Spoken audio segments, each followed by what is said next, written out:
Welcome to another edition of Yacht Life Chronicles, where we're better together than separated. We have a very unique person today on the show. Her name is Janey Lamar.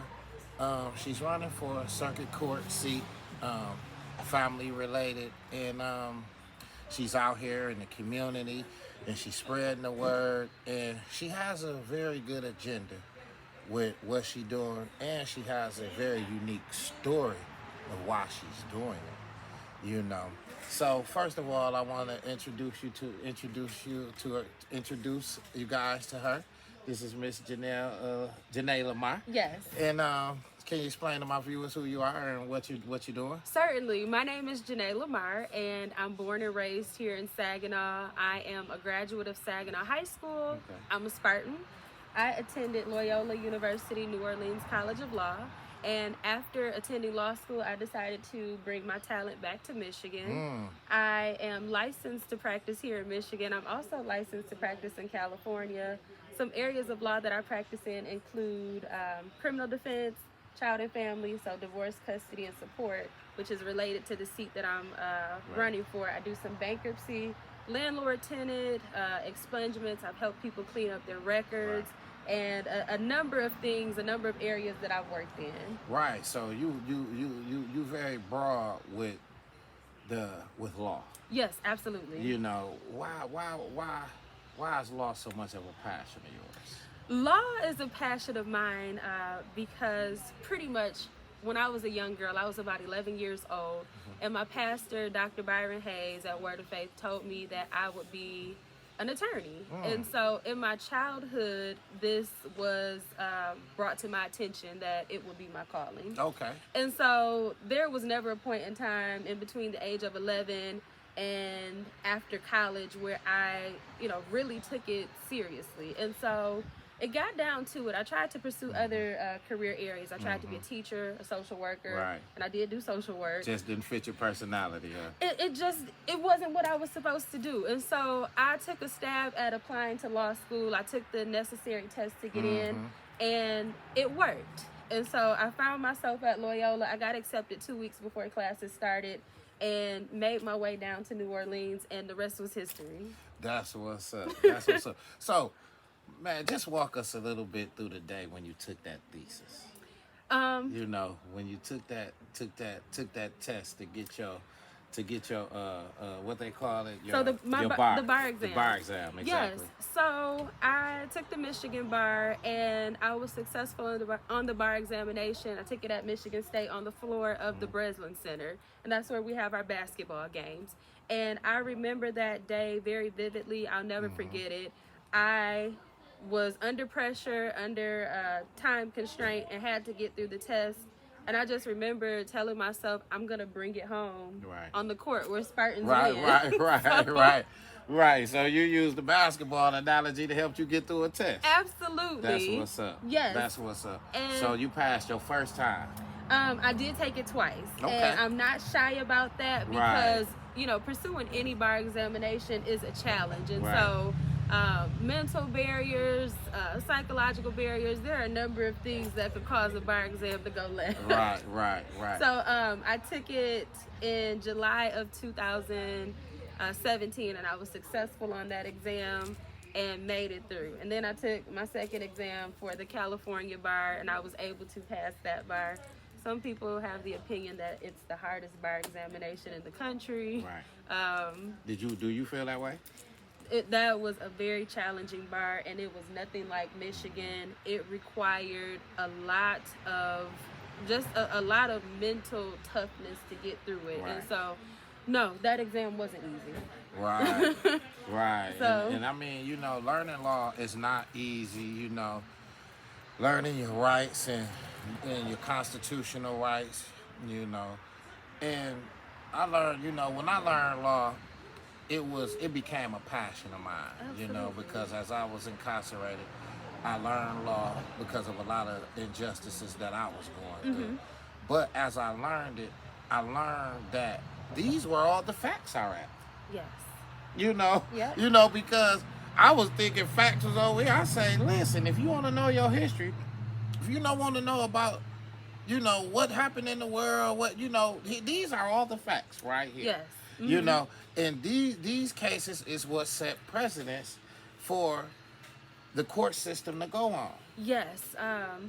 So the precedents are set by the case law. So that continues to be what's the holding, and you know, essentially the law of the land. And then you have statutory law that is determined by the legislature. Right. And so you get your rulings and your rules of law from that area. Right. Mm-hmm. So with the, I wanna touch on the Roe versus Wade. Mm-hmm. So with the, okay, so we can't certain things we can't talk about, you know, and that's good. What I can say about Roe v. Wade, with it being overturned, any judge that has an abortion issue before them, they have to follow the law, and that's the bottom line. And that's just there. the bottom line. Regardless of how they feel about the issue, you got to follow the law.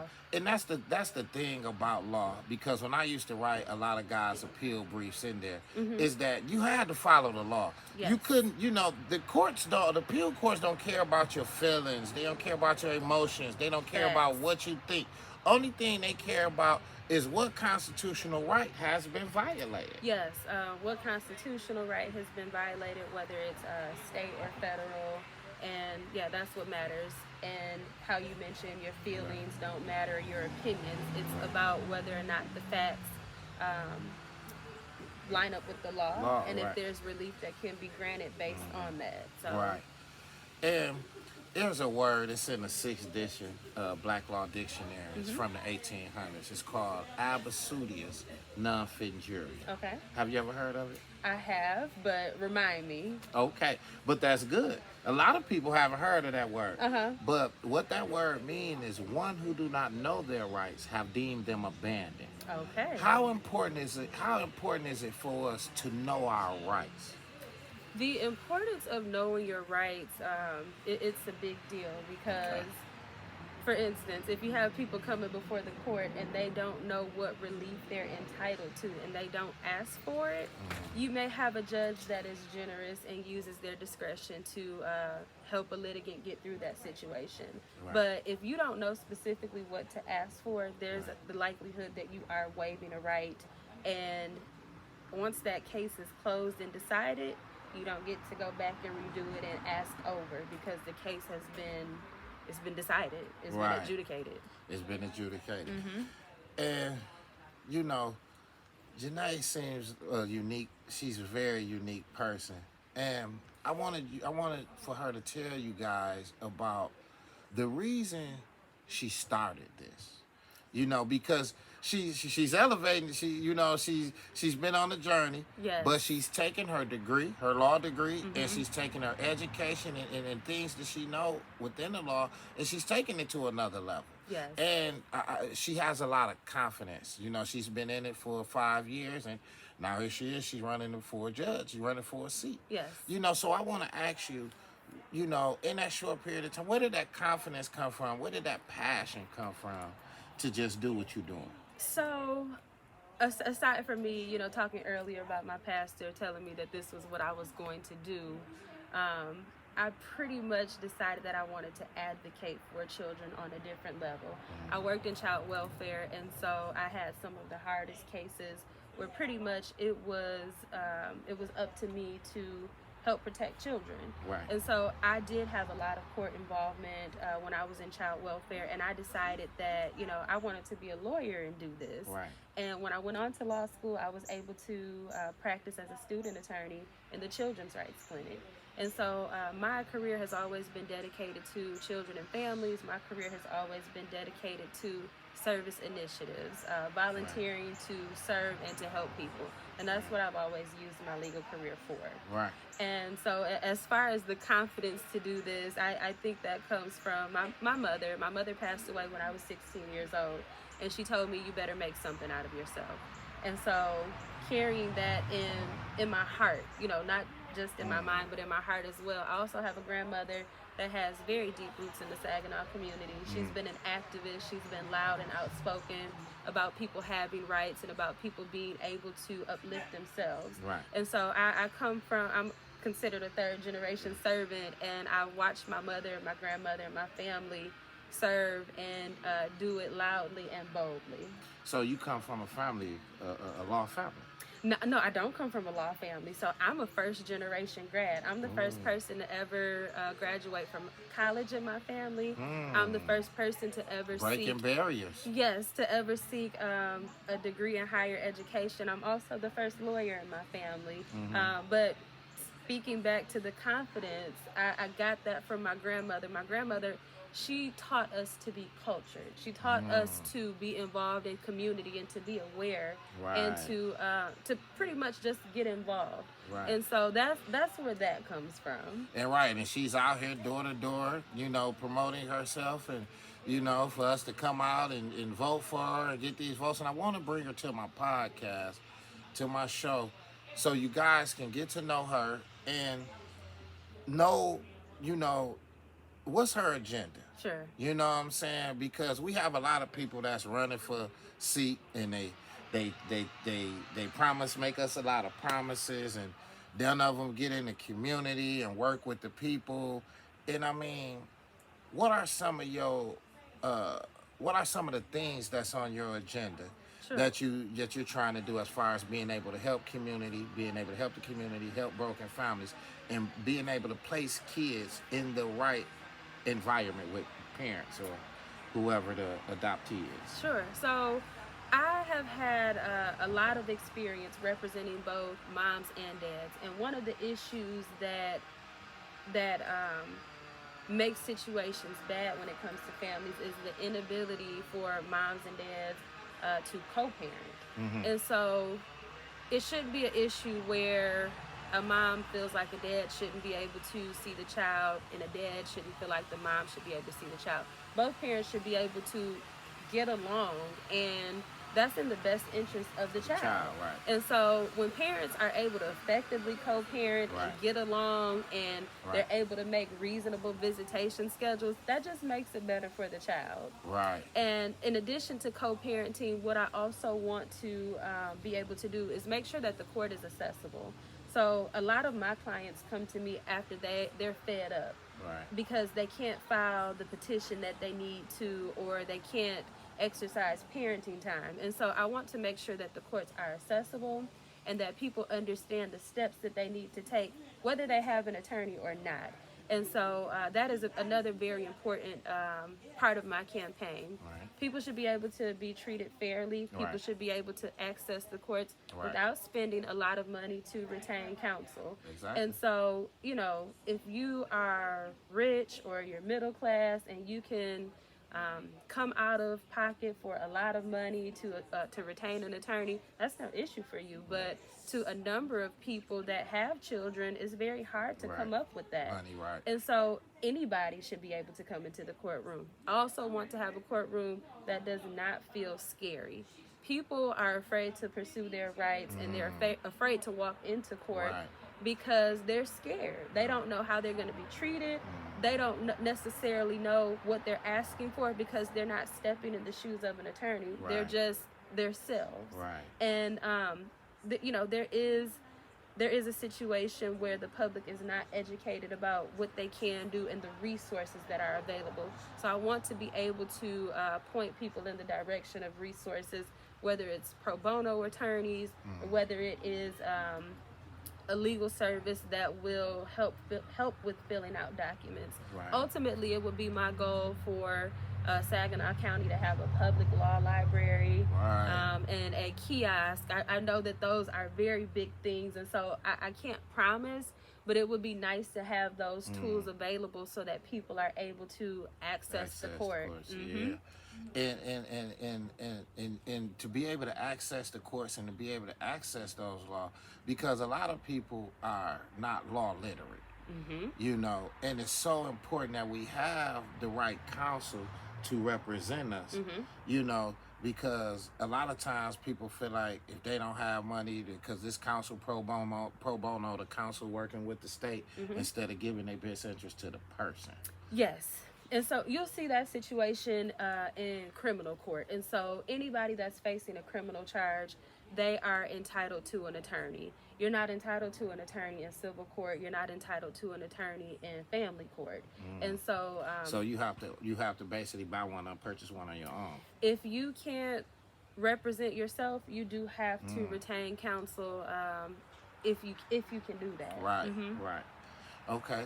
So it seems to me that not only are you plan on being a judge, but it seems like that you're going to use your platform for a lot of other things outside of just being a judge and sitting on the bench and, you know, putting your gavel down, you know, like you're in the community, you know, you got a lot of different things that you want to do outside the box. And that's so important because, you know, we need a lot of new blood, and we need a lot of new blood down there in the 70th district. You know what I'm saying? 70th district and 10th circuit. Yeah, yes. 10th circuit. We need a lot of new blood down there. It's been a lot of. We need change. You know what I'm saying? We need change. We need change. It's time for some new blood. Yes. You know, and with Miss Janey Lamar, and she's promoting herself and getting to this seat. We just want to know that how is it that we can move forward? You know, how is it that you're going to help us be able to move forward outside, off the bench? You know what I'm saying? What are some of the things you will be doing in the community? Certainly. And will you be doing any like community related programs, like to get to know the people, to get interpersonal with the people, and to be able to just feel the pain and feel the struggle, like you out here in the neighborhood now. And I mean, a lot of judges don't do that. You know, we don't know them judges down there. We ain't never got to shake them judges' hand, and you know, we only see these judges, you know, in court. You know, none of these judges don't come down and come to the community. They don't, you know, and a lot of times they come to the community when they want votes, but once they get them votes and they get that seat, we never see them again. And you know, and it just leave us scarred. Leaves the community scarred. Yes, that's a common frustration that I hear over and over again. And so what I can say about myself is that, again, I have deep roots in the Saginaw community. I went to Saginaw High School. I went to the Saginaw Arts and Sciences Academy, and I've always been committed to giving back to Saginaw. I'm not a stranger to Saginaw. Right. Everyone doesn't know me, but a lot of people do. Right. And so when people call me to participate in community forums, I'm there. When people call me to participate as a volunteer, I show up. And so, because what I want you to understand is that the community of Saginaw, you know, it's been struggling for a long time. Yes. You know, and we, as citizens of this city, we need to be able to put the right people in position that's going to actually help us and not lie to us. Certainly. You know, being able to come out and support, being able, you know, and we support them. And have these community, get out in the community, touch hands, and let people get to know you are. Let people get a feel of your personality. Yes. So when I go and I vote, I don't feel undecided. I know exactly I want to vote for Miss Janey Lamar. Yes. You know, I met her, I talked to her, I understand her agenda. You know, I like what she's doing. Yes. You know, she's out here talking to us today. You know, we wish we had more of this. But I want to say that you will be getting my vote. That means that most. You'll be getting my vote. And to all my viewers out there, I hope we need to all vote for Janey Lamar. You know what I'm saying?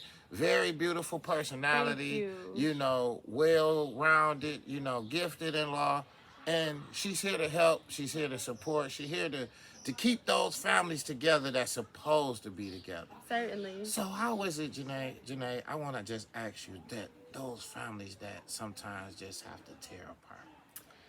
How do you deal with that? Because I know, like, when you're sitting on that bench, you can't let emotions, you know, galvanize you in any way. So how do you, you know, my second question, how do you separate your law in basing a decision on the law and separating it from your emotions? Emotions have to be put to the side 100% of the time, because you always have to make a ruling that is grounded and supported in law. And so if you feel emotional about it, you can't act on your emotions. And there will be situations. I saw it when I was working in child welfare, where kids are severely abused, where parents are being subject to domestic violence. and so many things that could go wrong. But anytime you make a ruling, whether it's regarding a family, a felony matter, that ruling always has to be grounded in law and supported by the law. And it has to. And before we get out of here, my show is called, the theme of my show is We Better Together and Certainly. Separated. Yes. You know. So I wanted to get some of your thoughts on that. Okay. We better together than separated. Yes, we are absolutely better together than separated. One of the things that I've always believed is that one person can make an impact alone. But if there are a group of like-minded people that share some similar goals and want to be impactful together, that just makes it bigger. It makes it better for the community. It says something that there are people who agree and people who want to make things better. Right. Yes. Right. So yeah. So I want you to say, just give some advice to and some inspiration to that law student who's out there and want to quit and got all it, because when you're a lawyer, when you're in the law school, you have a lot of reading to do. My daughter was in law school. Yeah, I bought her 3 books, and she had read them in like 90 days. And I said, "Baby, I don't think law school is for you." So she switched her major over to psychology, and I was so glad, because I know with law it's a lot of reading, constant reading. It's a lot of reading. Yes, lots of reading, lots to remember, lots of application. So you read and you have to apply it to a certain set of facts. Right. And I would say that my inspiration to anyone that's pursuing law, anyone that's currently practicing law, is to fight to stay. This is a profession that is very challenging to be a part of. One of the issues being diversity. Black women are only 2% of the profession, and I'm very proud of where I am today because I'm the first Black woman to ever run for any judgeship in Saginaw County. Wow. And so, Wow. fighting to stay, wanting to be a part of the profession, wanting to be a good legal advocate, wanting to ascend and go higher in the profession, those things matter. Right. And so when you're committed to a cause in the legal profession, focus on that. Let that be your motivation. Always have a why for what you're doing. And my why is the fact that I want to serve Saginaw County as a judge. I want to be impactful to children and families because I've done that for a very long time. And so I think that I would be of good service to Saginaw, and I have real experience. And so for anyone that is pursuing law, always strive to pursue real experience where you are hands-on in the world and where you're getting to know people, because people are who you're going to represent. And it only makes you a better attorney, a better law student. Right. And like I say, in order to be great at anything, you have to practice. Certainly. You have to give it all you got. Like she and it's, even when you practice, not gonna happen overnight. Like she said, she had to take the bar exam twice. I did. And she was not ashamed to say that she failed it one time. Yeah, not at all. And I mean, sometimes that's what it takes, you know what I'm saying, for us to get knocked down, and we have to bounce right back up, and we have to try harder that next time. Yeah. So when you did it that second time, I know you had to study harder, you had to buckle down, you had to give it just a little bit more. Just a harder punch. And, I'm a fighter. And what I want people to know about Janey Lamar is that I'm an overcomer. There's nothing that has ever been able to knock me down. Right. If you hit me, I'm going to hit you harder. Right.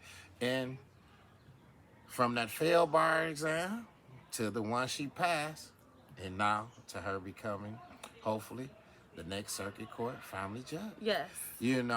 So what do you say to the ones that says you probably moving too fast, or you're not qualified, or she don't deserve this, or what do you say to the ones that say don't think that you're not fit for this position? What I say to that is, hopefully people will respect the fact that I could have stayed in Louisiana. That's where I attended law school. That's where my network was. Right. I came back to Michigan. Right. I decided to stay in Michigan. I could go to California, but I'm not going to California. And so... Right. You see your purpose being fulfilled right here in Michigan. Yes. I'm called to this seat. I'm young. I have energy. I understand the law. I'm very in tune with what kids and families need, and that's why I'm running for this seat. So I'm not running from the fact that I'm younger. I'm not running from the fact that, you know, people want to fill out my experience. It's about what I've done with my bar number. I've put my name on the record. I have litigated in hundreds of cases. I have experienced, back to my real world experience, working in child welfare. And so there's nothing that I don't feel that I can't do as a circuit court judge. I'm confident that any case that comes before me, I'm able to rule on it competently, and with my decision being grounded and supported by law. So my range of experience has brought me to this point. I'm called to this seat, and I'm walking in my purpose right now. So there's no mistake about it. Well, there you have it, Saginaw. You know, look like we done found our next circuit court judge who we want to vote for. Absolutely. So when you go to them ballots, man, and it's time to vote, what day we vote? So voting in person is August 2nd. If you are registered to vote, what you can do is request an absentee ballot, and you can vote early. And you can do that by dropping the ballot off at your local clerk's office, or you can mail your ballot back in. And my website is www.janey, Janey, judge.com. I have a lot of information on there where there is a link to click to get registered to vote. And since we're mentioning absentee ballots, I'll go on there and update a link so that you can request an absentee ballot. But yeah, there are a number of ways to vote, but voting in person will be August 2nd. And so one of the things that my campaign will be doing is giving people rides to the polls. Okay.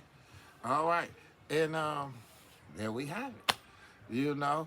So, like I say, you guys get out there, get out to those polls, and you guys vote. Janey Lamar, you know, for Circuit Court Family Judge. Yes, absolutely. You on Instagram? I am on Instagram, and it's Janey for Judge. So JANEYFORJUDGE. There you go. Yes. Any other social media platform? Let's see. I do have a Facebook page. It is Committee to Elect Janey Lamar for Circuit Court Judge. So Janey Lamar for Circuit Court Judge. Yes. If you type my name in on there, my personal profile will come up. I will confirm anybody's friend request. And then you can also find the committee page on there as well. Okay. And we want to thank Janey Lamar for coming to the show, man, and just being able to shed some light on who she is and what she's doing out here in the community. And she has come back, man, to offer her service, man, to offer her education, man, and to help make Saginaw a better place. Absolutely. You know, help make families better. You know what I'm saying? And like I say, we better together than separated. You can find me on Yacht Life Chronicles, on YouTube, Yacht Life Chronicles, Instagram, Yacht Life 1976, Facebook, 42 Yacht Life. I thank you for tuning in to another edition. This is Yacht Life Chronicles. Thank you. Tune in to the next one.